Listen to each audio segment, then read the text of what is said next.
Assalamualaikum warahmatullahi wabarakatuh.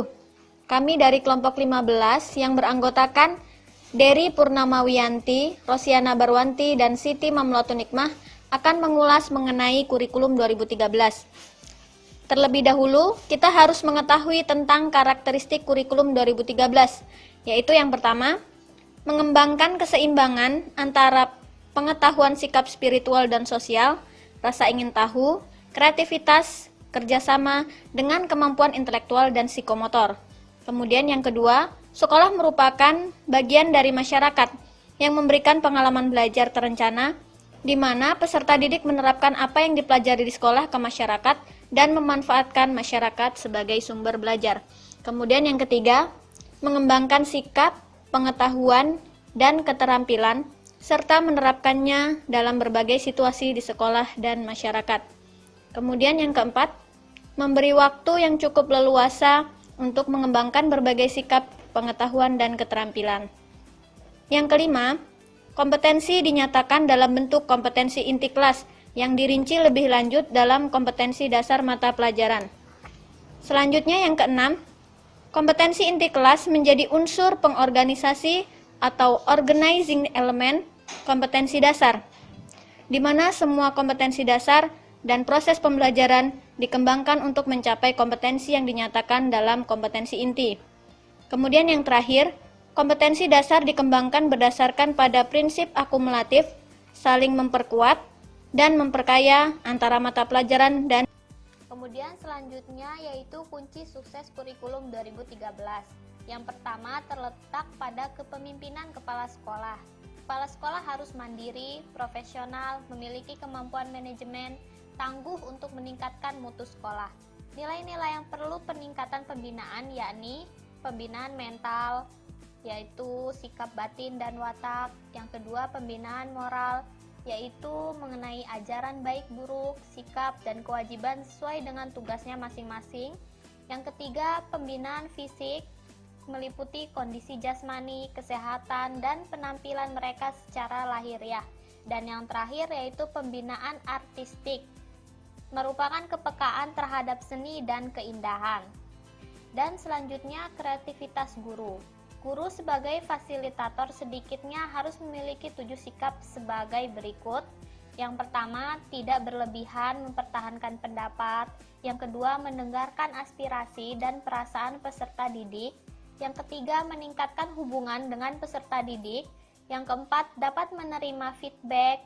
Dan yang kelima, toleransi. Kemudian yang keenam, menghargai prestasi peserta didik. Dan yang ketujuh, menerima ide peserta didik. Selanjutnya yaitu aktivitas peserta didik. Ada 9 strategi untuk mendisiplinkan peserta didik sebagai berikut. Yang pertama, konsep diri. Yang kedua, keterampilan berkomunikasi. Yang ketiga, konsekuensi-konsekuensi logis dan alami. Yang keempat, klarifikasi nilai. Yang kelima, analisis transaksional. Yang keenam, terapi realitas. Yang ketujuh, disiplin yang terintegritas. Yang kedelapan, modifikasi perilaku. Dan yang terakhir, tantangan bagi disiplin. Kemudian selanjutnya yaitu sosialisasi kurikulum 2013.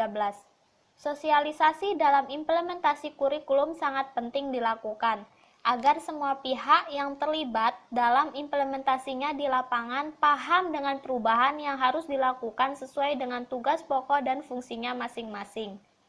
Sosialisasi bisa dilakukan oleh jajaran pendidikan di pemerintah pusat maupun daerah yang bergerak dalam bidang pendidikan. Misalnya Dinas Pendidikan dan Kebudayaan. Dilakukan secara proporsional dan profesional juga di sekolah. Kemudian selanjutnya, fasilitas dan sumber belajar. Fasilitas belajar meliputi sarana, laboratorium, pengaturan lingkungan, penampilan, dan sikap guru. Hubungan yang harmonis antara peserta didik dengan guru dan di antara para peserta didik itu sendiri, serta penataan organisasi dan bahan pembelajaran secara tepat sesuai dengan kemampuan dan perkembangan peserta didik. Dan yang terakhir yaitu lingkungan yang kondusif. Iklim belajar yang kondusif akademik sangat diperlukan demi kelancaran proses belajar mengajar. Lingkungan di sini meliputi lingkungan fisik seperti kondisi kebersihan dan kenyamanan sekolah maupun non-fisik yaitu rasa aman, kompetensi yang sehat, dan cara belajar yang menyenangkan dan terkontrol. Kemudian, landasan pengembangan kurikulum 2013. Yang pertama, landasan filosofis. Landasan filosofis di dalam kurikulum 2013 yaitu pendidikan berakar pada budaya bangsa untuk membangun kehidupan bangsa masa kini dan masa yang akan datang. Yang kedua, landasan yuridis. Pertama, RPJMN 2010-2014 sektor pendidikan tentang perubahan metodologi pembelajaran dan penataan kurikulum. Yang kedua, PP nomor 19 tahun 2005 tentang Standar Nasional Pendidikan.